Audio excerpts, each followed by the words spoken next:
নমস্কার বন্ধুরা, আমার নতুন একটি ট্রাভেলিং ব্লগে আপনাদের সকলকে স্বাগত জানাই। আগের ব্লগেই আমি বলেছিলাম আমাদের ব্যাঙ্গালোর থেকে রাতেই ট্রেন ছিল। রাতে মানে ওই সন্ধ্যেবেলা, তাই জন্য সেরকম কিছু ভিডিও বানাতে পারিনি। এই ভিডিও ক্লিপগুলো ভোরবেলা আর সকালে তোলা, মানে ট্রেন থেকে নামার আগে। আমরা চলেছি ব্যাঙ্গালোর থেকে গোকর্ণার পথে, প্রায় চলেই এসেছি বলতেই পারো। একদিনের জার্নি ছিল। এইখানে রেলপথগুলো একদম পাহাড়ের কোলবে, আর দেখতেও অপূর্ব লাগছে। দেখো কতটা সুন্দর। পাহাড়ি রাস্তায় যখন ট্রেন যায় তখন সুন্দরই দেখতে লাগে, আর চারিদিক পুরো প্রাকৃতিক পরিবেশে ভরপুর। এই জায়গাগুলো সাধারণত এই রকম প্রাকৃতিক সৌন্দর্যের জন্য বিখ্যাত।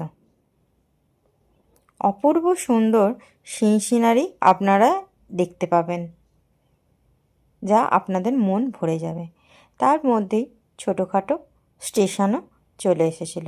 এইটা একটা ছোট্ট স্টেশন, নাম মুলকি।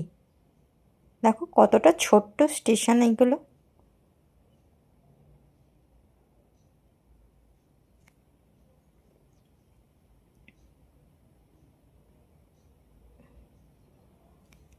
প্রাকৃতিক সৌন্দর্য দেখতে দেখতে আমরা এগিয়ে চলেছি আমাদের গন্তব্যের দিকে, আর তার সাথে এই প্রাকৃতিক সৌন্দর্য আমরা খুব উপভোগও করছি।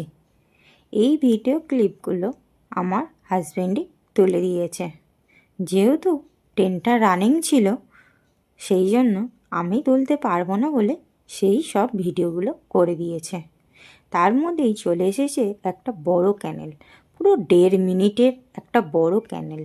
যেহেতু পাহাড় দিয়ে ঘেরা জায়গাটা, তাই জন্য এর মধ্যে প্রচুর ক্যানেল পড়েছে। আমরা সারা রাতে অনেক ক্যানেলের মধ্যে দিয়ে পেরিয়ে এসেছি।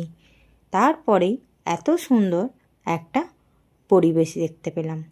কি অপূর্ব সুন্দর! আমার অনেক দিনের ইচ্ছা ছিল এই রকম ধরনের একটা ভিডিও বানানোর, যে পাহাড়ের কোল দিয়ে আমরা যাচ্ছি, ট্রেনটাও এইভাবে যাচ্ছে, সেরকম একটা ভিডিও বানাবো। দেখো অপূর্ব সুন্দর লাগছে, আর তোমরাও একটু উপভোগ করো প্রাকৃতিক পরিবেশটা।